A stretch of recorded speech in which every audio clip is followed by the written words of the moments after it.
नमस्कार, ये आकाशवाणी शिमला है। अब आप राजकुमारी चंदेल से प्रादेशिक समाचार सुनिए। प्रदेश सरकार त्वरित आपातकालीन प्रतिक्रिया प्रणाली को प्रभावी बनाने के लिए राज्य आपदा प्रतिक्रिया बल के सुदृढ़ीकरण पर बल दे रही है। मुख्यमंत्री सुखविंदर सिंह सुक्खू ने कहा है कि प्रदेश सरकार ने इस दिशा में 2 महत्वपूर्ण निर्णय लिए हैं।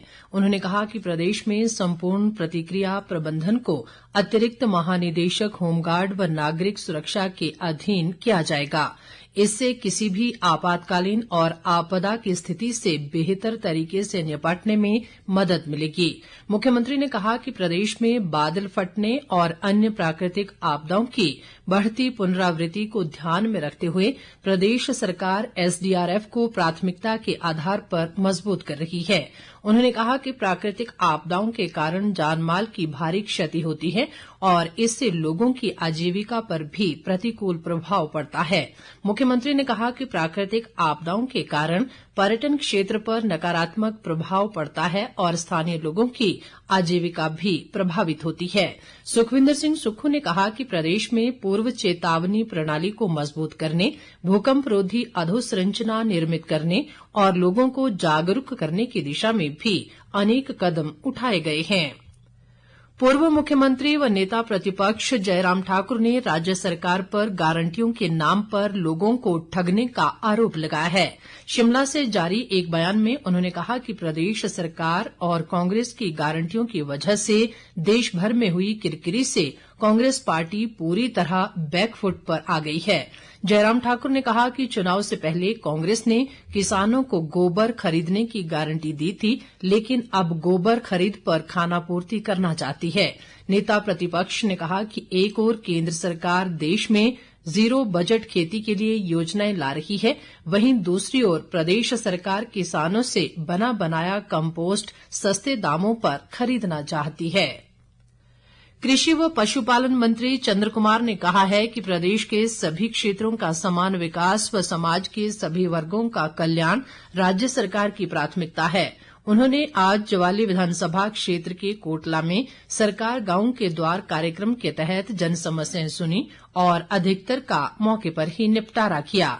चंद्र कुमार ने कहा कि कोटला क्षेत्र में सिंचाई व्यवस्था को सुदृढ़ किया जा रहा है और जांगल उठाऊ सिंचाई योजना के लिए 4 करोड़ 23 लाख, जबकि देहर खड्ड के तटीकरण कार्य के लिए 5 करोड़ 74 लाख रुपए का प्रावधान किया गया है।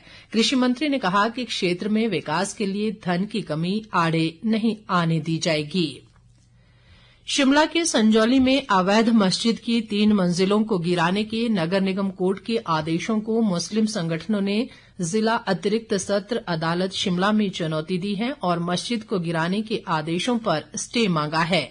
मुस्लिम संगठनों की तरफ से दायर याचिका पर आज अतिरिक्त जिला सत्र न्यायाधीश प्रवीण गर्ग की अदालत में सुनवाई हुई, जिसमें सभी पक्षों को सुनने के बाद कोर्ट ने मामले की अगली सुनवाई 11 नवंबर को तय की है। मुस्लिम संगठनों की तरफ से याचिकाकर्ता नजाकत अली हाशमी के अधिवक्ता विश्वभूषण ने कहा कि संजौली मस्जिद मामले में एक मस्जिद कमेटी ने नगर निगम आयुक्त को मस्जिद गिराने के लिए लिखित में ज्ञापन दिया है, जिस आधार पर नगर निगम कोर्ट ने अपना फैसला सुनाया है। उन्होंने कहा कि जिस मस्जिद कमेटी ने ये ज्ञापन दिया है वो अवैध है, ऐसे में मस्जिद गिराने के लिए दिया गया ज्ञापन भी गैर कानूनी है। वक्फ बोर्ड की जमीन पर मस्जिद बनी है और इसमें मुस्लिम संगठनों की धार्मिक भावनाएं भी आहत हुई हैं, इसलिए मामले में कोर्ट से स्टे मांगा गया है। वहीं मामले में संजौली के स्थानीय लोगों की तरफ से पेश हुए अधिवक्ता जगतपाल ने कहा कि नजाकत अली हाशमी की याचिका का कोई औचित्य नहीं है, क्योंकि न तो याचिकाकर्ता स्थानीय निवासी है और न ही इस मस्जिद का कोई हितधारक है। केंद्र की मोदी सरकार द्वारा गरीब लोगों को निःशुल्क इलाज की सुविधा के लिए शुरू की गई आयुष्मान भारत योजना का सोलन जिला में सकारात्मक असर दिखाई दे रहा है। प्रधानमंत्री जन आरोग्य आयुष्मान भारत योजना के तहत जिले में 79,734 कार्ड बनाए जा चुके हैं। जिले में अभी तक 22,247 मरीज इस योजना का लाभ उठा चुके हैं। इस योजना पर जिले में 2 करोड़ 40 लाख 49,982 रुपए खर्च किए जा चुके हैं। मुख्य चिकित्सा अधिकारी अमित रंजन तलवार ने बताया कि आयुष्मान योजना के तहत 5 लाख तक का निशुल्क इलाज कार्ड धारकों को मिलता है। इसके साथ ही ये समाचार बुलेटिन समाप्त हुआ। नमस्कार।